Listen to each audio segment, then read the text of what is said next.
गौतम की सुहागरात पार्ट 2। धूमधाम से शादी करने के बाद समर्थ और देविका घर आते हैं। घर पर सब उनका स्वागत करते हैं और सौम्या उनकी सुहागरात का इंतजाम करती है।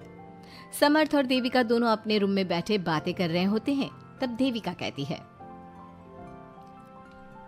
सुनिए, आप इतना दूर क्यों बैठे हैं? नहीं, कुछ नहीं, बस थोड़ा सा थक गया हूँ। अगर आप कहें तो मैं आपका सर दबा दूं? अब नहीं, रहने दो, आप भी तो थकी होंगी। देविका आगे बढ़ते हुए कहती है, थक तो गई हूं पर आपकी सेवा करना पहला धर्म है मेरा। देविका झट से समर्थ के पैर पकड़कर दबाने लगती है। ऐसे ही कुछ देर निकल जाती है और समर्थ कहता है, अब रहने दो देविका, तुम भी आराम कर लो, तुम भी थकी थकी लग रही हो। देविका मना करते हुए उठ जाती है और अपने बालों को खोलकर समर्थ का सर दबाने लगती है और कहती है, मेरी थकावट तो आप ही दूर कर दोगे ना? इतना कहकर देविका अपने खुले बालों को समर्थ के ऊपर डालती है। समर्थ देविका के जाल में सम्मोहित होने ही वाला होता है कि अचानक से दरवाजे पर किसी की दस्तक होती है। समर्थ आवाज लगाते हुए कहता है, कौन? भाई मैं हूँ सौम्या। क्या है सौम्या? क्या बात है देविका, कैसा लग रहा है मेरी भाभी बनकर? कुछ बात आगे बढ़ी या नहीं? बात आगे बढ़ती कैसे? तू जो आ गई कबाब में हड्डी। अच्छा जल्दी बता, किस लिए आई थी? सौम्या ठिठोली करते हुए कहती है, क्या बात है देविका, बहुत जल्दी हो रही है। वैसे मैं तो दूध का गिलास देने आई थी। आखिर मेरी सहेली की सुहागरात में कोई कमी नहीं होनी चाहिए। देविका दूध का ग्लास लेते हुए जल्दी से दरवाजा बंद कर लेती है और पीछे मुड़कर देखती है तो समर्थ तो सो चुका था। देविका समर्थ को उठाते हुए कहती है, सुनिए समर्थ जी, उठ जाइए ना, सौम्या दूध देने आई थी, इसे पी लीजिए फिर आप सो जाना। समर्थ नींद में उठता है और दूध पीकर फिर से सो जाता है। देविका उसके बगल में बैठी कहती है, सुनिए समर्थ जी, आज हमारी पहली रात है और आप सो रहे हो। समर्थ नींद में ही कहता है, देविका मैं बहुत थक गया हूँ, मुझे बहुत तेज नींद आ रही है, तुम भी सो जाओ। सोने के लिए तो पूरी रात पड़ी है, आप उठिए ना और कुछ देर मुझसे बात तो करिए। देविका जिद करते हुए समर्थ को आधी नींद से उठा देती है।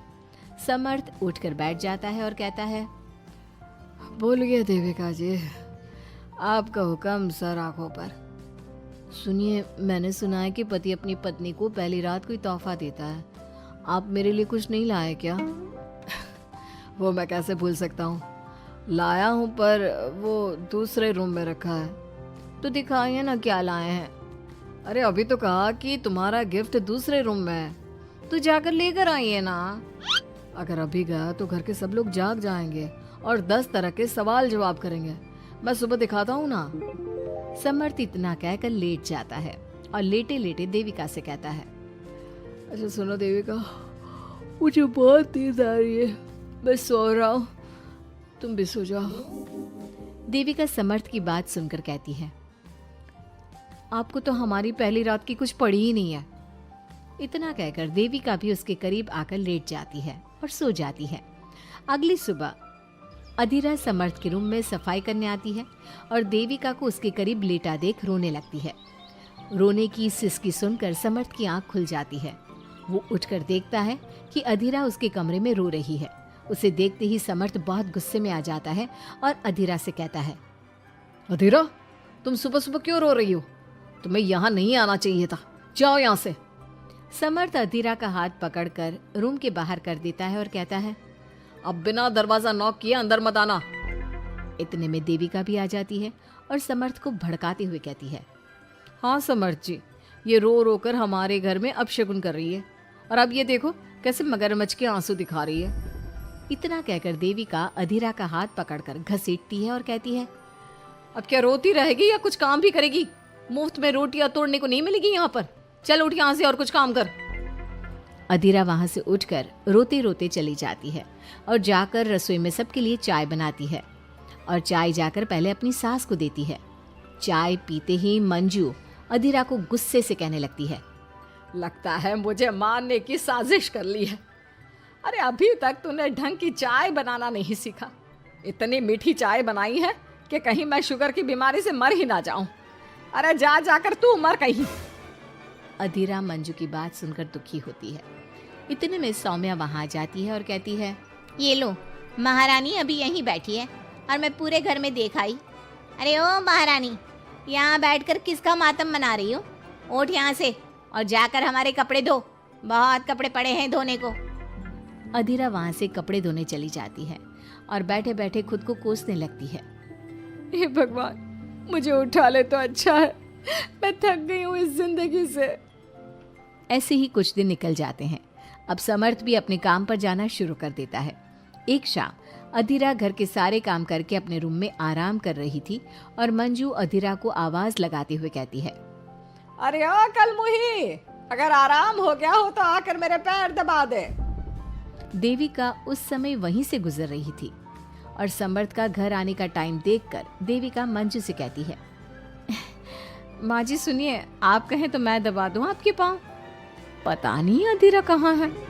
देविका मंजू के पांव दबाने बैठ जाती है और कुछ ही टाइम बाद समर्थ भी वहां आ जाता है और देविका को माँ के पांव दबाते देख बहुत खुश होता है। वो सीधे अपने कमरे में चला जाता है।